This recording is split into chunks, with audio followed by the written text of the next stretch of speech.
Hello, this is CraftyAndy, and these are my thoughts. A lot of talk over 6 days in Fallujah, and I figured why not discuss what we hope to see in such an interactive story rather than regurgitate the same article everyone else has done. Obviously, since there's been a lot of time passed since then, why would I add to that? Now, briefly, we have to cover the subject to bring people unaware up to speed. The developer Highwire Games has spent 15 years trying to get this game made after it was shit-canned by Konami back in 2009. And instead, what we got was a official Blackwater game for the Kinect in 2011 by Blackwater. No, when I slept last night, I had a weird dream, but I couldn't remember it. Are you Kidding me?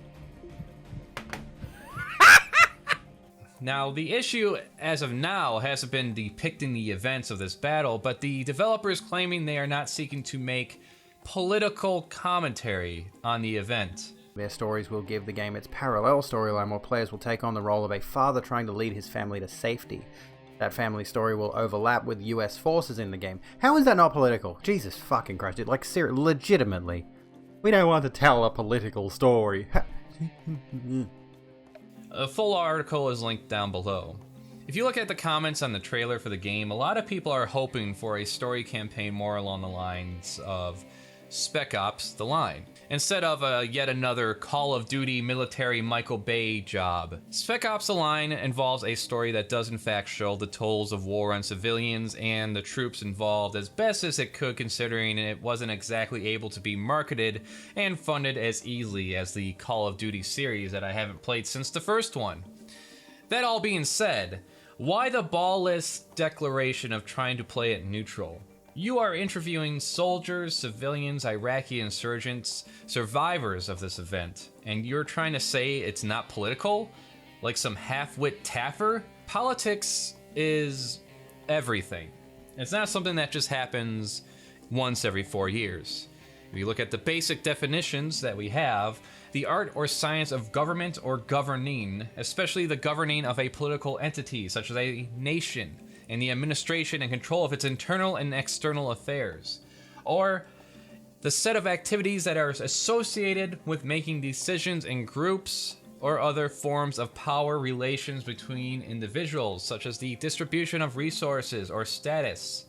What I believe they are trying to do is avoid any assumption they have some sort of ideological alignment they wish to pander to. It's bullshit. No matter what you say, people are going to assume some political slant. Even the declaration of not wanting to be political is in itself political. You are in favor of the status quo. You're not looking to challenge that in any sort of way. My first husband served in Fallujah and suffered like many others have. Injuries, lost friends, PTSD, stories he won't and can't relive to share. What he got for it was a discharge because of don't ask, don't tell. They stripped him of his ranks, medals, benefits, and left with a mark on his record that made it pretty difficult to get a job until it was overturned. So yeah, not political. It was just shooty bang fun time over there. Playing dominoes and occasionally a kid with a bomb strapped to his body running up to you with some cokes. Just get some balls and say what it is. This may be seen as over-optimistic, but I think there could be more to this. You don't spend over a decade and a half trying to get your interactive story realized when there are plenty of free-to-play mobile games you could be investing your time in instead. Example I find is in this quote. "I don't think players are going to be confused about the cost of war," Tamte said.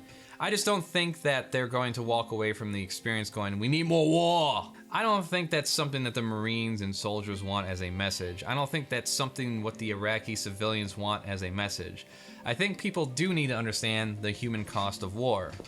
Now, this could also be a situation like the movie Run, Hide, Fight, which was sold as like a Die Hard but within a school shooting setting. Also claiming not to be political, while the only distribution it could find was a hard right-wing Ben Shapiro-ran company, the Daily Wire. It's not that the movie was even right-wing. The shooters make all kinds of jabs at social justice quips. Trigger warning. He laughs at how inept school security is without a gun. As if it's not sad enough that they're only paying him $12 an hour to protect our school, they expect you to do it without a gun? Is that it was so shallow and terrible with its writing and acting that the only company that would distribute it was the Daily Wire, which plans on creating original movies that pander to right-wing conservatism while I'm sure claiming to be apolitical at the same time. So let's get into this. What I think would be a better thing to say, a better approach, and in turn, I think we can get a picture of what many of us hope to see when this is released. This is how I would respond to the question, what do you hope to see from depicting this event in an interactive story? Some are thinking you're looking to make a political statement, Mr. Crafty. So tell me, what do you see it as? Well, my good sir, war is political by definition. The policies behind it, the leaders that decide engagement. I'm not here to pander to some selective political group. The only dignified way to represent a historical event is to try and convey the event as a matter of fact, rather than cover it with a veneer hiding the ugliness generally found in these conflicts, such as the 6 Days in Fallujah. A number of troops died fighting against an estimated 1,500 insurgents, with 800 civilians being killed in the process. Entering homes not knowing if those inside are actually insurgents or frightened families that see armed men, both local and foreign, invading their home, unsure of their intentions. I don't think there is any realistic way to depict these events that will make anyone happy. It would be a blatant disregard of truth if we were to pander to or generally vilify the US military arm, and or in turn dehumanize the Iraqi civilians and insurgents, while whitewashing collateral damage. What we wish to present is a recreation of those stories that were shared with us by those survivors on all sides of the conflict. When people ask if our game is political, what they are really asking is if we have a slant in favor of some ideology. If I were to align our intent behind this story to any ideology, it would be humanist. Does that sound better? Does that sound like a better approach at all? Does anyone watching this have their own take on the matter? Will we get that depiction? I don't know. I think now I set myself up to give my thoughts on the game when it comes out. I'll definitely live stream it on twitch.tv/CraftyIGMTM and the Weird Zors channel on YouTube, depending on how it goes. Think it's safe to say the majority hope for something dignifying, something that makes up for the gutless interviews we see game developers give, afraid to say anything of meaning in light of executive demand.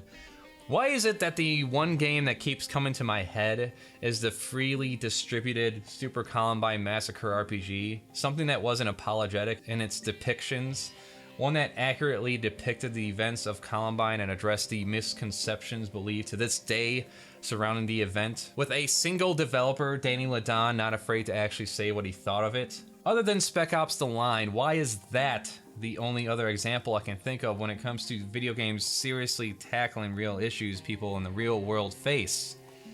There has to be more than that, right? Right? Well, these are just my thoughts. I recommend the documentary Playing Columbine if you're curious about that game. A lot of people ask the question, why did they do it? Why did Eric and Dylan shoot up their school?